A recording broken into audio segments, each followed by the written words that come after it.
au fond, les cosmétiques, c'est ajouter du produit sur la peau. Donc ça peut donner le sentiment que l'on artificialise la peau. Est-ce qu'on a le droit de le faire? Vous voyez? Le grand repère religieux, c'est quand même, je pense à Tertullien, un des pères de l'Église, le grand repère religieux, c'est la beauté naturelle ou la beauté artificielle. Et Tertullien dit, vous n'avez pas le droit de trahir ce que Dieu a fait de vous. Donc le grand débat, c'est est-ce qu'on peut faire ça? Et effectivement, il y a une résistance. Il n'y a pas seulement une résistance de l'Église, il y a aussi une résistance des tuteurs, les maris, les pères. Je pense par exemple aux femmes savantes de Molière, où le père il dit « Mais qu'est-ce que vous allez vous grimer? Vous n'avez pas le droit de faire ça. Vous n'avez pas le droit de séduire aussi. Vous n'avez pas le droit de chercher à séduire d'une manière qui risque de, au fond, d'attirer vers vous des gens qui vont exercer du pouvoir sur vous. Pourquoi vous cherchez, au fond, dans une certaine mesure, à rentrer dans les comportements de courtisane, à rentrer dans les comportements de prostituée? Oui, c'est très compliqué le problème de l'artifice. Et donc, effectivement, là, il y a un pouvoir très fort, il y a un poids qui pèse sur les comportements féminins, même si, au bout du compte, je pense en particulier à la cour de Louis XIV, l'artifice est indiscutablement présent. Mais de la même manière, si vous voulez, que la danse est présente. Et la danse, elle est considérée comme pouvoir nous faire rentrer dans des pratiques diaboliques, à l'égard desquelles la religion est très réticente. Donc on voit comment se joue là quelque chose qui est de l'ordre au fond d'un conflit entre ceux qui tiennent pour une sorte de tradition extraordinairement sévère et rigide, et ceux qui tentent au fond d'en sortir avec toutes les difficultés que cela représente. Si on continue de réfléchir à cette opposition artifice-nature, on voit que, indiscutablement, au niveau des mœurs cette fois, eh bien, le conflit va progressivement être effacé au bénéfice de l'artifice. Et le grand texte que je trouve moi magnifique, c'est le texte de Baudelaire, en 1859, qui porte sur le maquillage. C'est le premier d'ailleurs Baudelaire à employer le mot maquillage.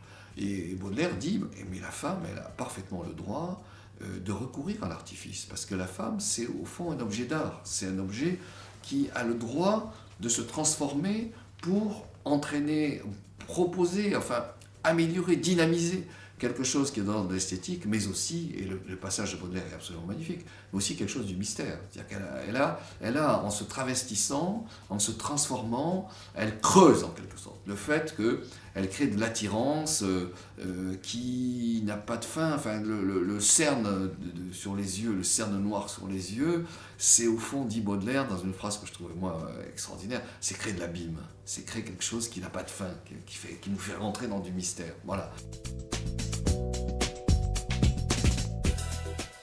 En entrant dans quelque chose qui est de l'ordre de la démocratie, c'est-à-dire du fait que les individus dépendent d'eux-mêmes, on dépasse à ce moment-là l'idée qu'ils doivent subir quelque chose qui vient d'ailleurs.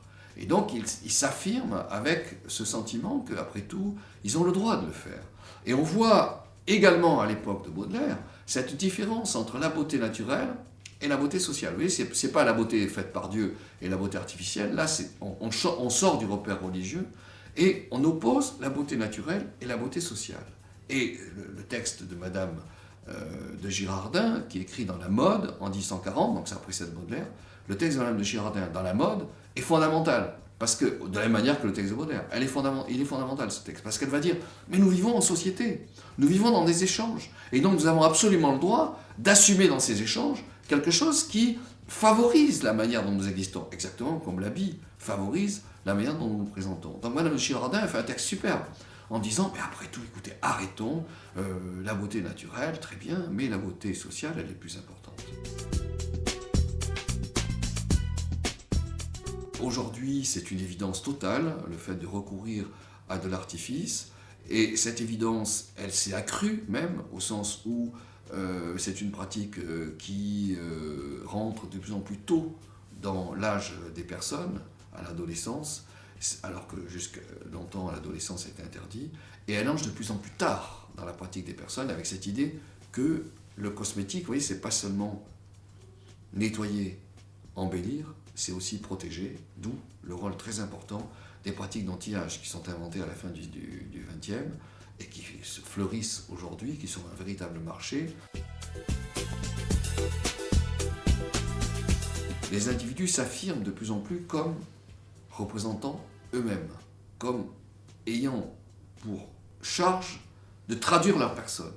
Et à ce moment-là, traduire sa personne, c'est aussi trouver des angles qui sont totalement personnels et qui ont à se passer de l'artifice. Vous voyez, une nouvelle ambiguïté, à mes yeux absolument passionnante, où la singularité lutte contre l'artifice. Enfin bref, dans tout cela, il y a quand même une convergence. Favoriser la personne, favoriser l'artifice.